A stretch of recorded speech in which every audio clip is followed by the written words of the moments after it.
बहुत समय पहले टुनटुनी नाम की एक चिड़िया छोटी सी गांव में रहती थी। वो एक बहुत ही नेक और ईमानदार चिड़िया थी। वो छोटी उम्र से ही अपने पिता की तरह मटके में कुल्फियाँ बना के उसके बाद उन पर रंगीली बर्फ भर के उन्हें बेचती थी।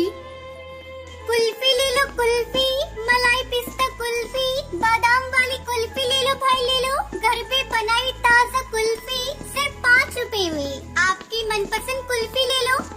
सभी बच्चे उसकी आवाज सुनकर उससे स्वादिष्ट कुल्फी खरीदा करते थे। एक दिन जब टुनटुनी कुल्फियाँ बेच रही थी, उसके पास एक बच्चा आता है। आंटी जरा ये लेके मुझे कुल्फी देना।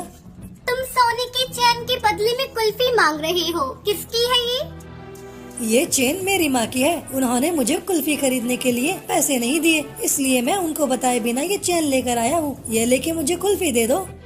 तुम्हारी माँ को बताए बिना ऐसे इतनी महंगी चैन लाना गलत है ना बेटा, ऐसा नहीं करते। ये चैन अपनी माँ को वापस कर दो, मुझे तभी पैसे देना जब तुम्हारे पास हो। ये कहकर टुनटुनी उसे कुल्फी देकर वहाँ से चली जाती है। गोलू कुल्फी खाता हुआ वहाँ से जाने लगता है। तभी उसे दूसरी कुल्फी वाला दिखाई देता है। अगर मैं इस अंकल को भी ऐसे ही सोने का चैन दूंगा तो वो पहले वाली आंटी की तरह मना करके मुझे मुफ्त की कुल्फी नहीं देंगे और मैं 2 कुल्फियाँ खा सकता हूँ। बड़ा मजा आएगा। फिर वो दूसरी कुल्फी बेचने वाले कौवे के पास जाता है। अंकल अंकल ये चैन लेके मुझे एक कुल्फी दे दीजिए ना। ठीक है, एक कुल्फी क्यों, 2 लेके जाओ। ऐसा कहकर चालाक कौवा सोने की चैन लेकर वहाँ से चला जाता है। गोलू कुल्फी खाता हुआ घर आता है। उसकी माँ पूरे घर में चैन ढूंढ रही थी। अरे बेटा गोलू, तुमने मेरे सोने की चैन देखी है क्या बेटा? यहीं पर रखी थी। अरे रे 2 कुल्फियाँ मिलने की खुशी में मैं तो चैन के बारे में भूल गया। अब अगर मैं माँ को ये बताऊंगा तो मुझे पक्का डांटेंगी। अब मैं माँ से क्या कहूँगा। बेचारी गोलू की माँ पूरे घर में चैन ढूंढती है लेकिन उसे नहीं मिलती।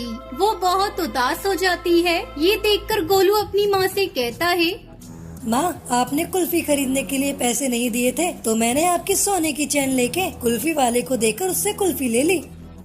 5 रुपए की कुल्फी के बदले में तुमने इतनी महंगी चैन दे दी। ऐसा करना गलत है गोलू, ऐसा फिर कभी मत करना। उस कुल्फी वाले को पहचान सकोगे ना? गोलू से हाँ में जवाब देता है और उसकी माँ अगले दिन कुल्फी वालों के इंतजार करने लगती है। तभी टुनटुनी चिड़िया वहाँ आती है। क्या तुम कल यहाँ कुल्फी बेचने आई थी? जी हाँ, आप ऐसा क्यों पूछ रहे हो? बच्चा अगर भोलेपन में आकर तुमसे एक महंगी चैन के बदले में कुल्फी मांगेगा तो ले लोगी क्या? बहन, वो चैन मैंने नहीं ली। मैंने इस बच्चे को कहा भी कि वो चैन उसके घर में वापस लौटा दे। उसने आपको आकर नहीं दी क्या? तभी गोलू वहाँ आकर अपनी माँ टुनटुनी को सच बताता है। दूसरी तरफ लालची कालू कौवा वहाँ आइसक्रीम बेचने आता है। कल मेरे इस तरफ आने की वजह से ही मुझे सोने का चैन मिला था। काश आज भी ऐसा कुछ हो। तभी गोलू चिड़िया उसे देख लेता है। माँ वही वो अंकल है जिन्होंने मुझसे चैन लेके मुझे कुल्फी दिया था। सुनो भैया, कल तुमने मेरे बेटे को कुल्फी देकर उससे चैन ले ली। अब मेरी चैन को वापस कर दो वरना सबको बुलाऊंगी। अब ये बच्चा इतना जोर से कह रहा है कि मैंने ही लिया है तो मुझे लौटाना ही पड़ेगा, वरना उसकी माँ सबको बुलाएगी। लालच के मारे मेरा यहाँ आना गलत हो गया। ये कहकर कालू को उसे चैन देकर वहाँ से चला जाता है। तभी टुनटुनी कहती है, बहन जी, मुझे बहुत खुशी है कि आपको आपकी चैन मिल गई। बेटा ऐसा कभी मत करना। मैंने सोचा कि वो अंकल भी आपकी ही तरह चैन लौटा देंगे। सब लोग अच्छे नहीं होते बेटा, इसलिए घर में अपने माँ बाप को बताए बिना कुछ नहीं करना चाहिए। ये सुनकर गोलू खुशी से अपनी माँ के साथ वहाँ से चला जाता है।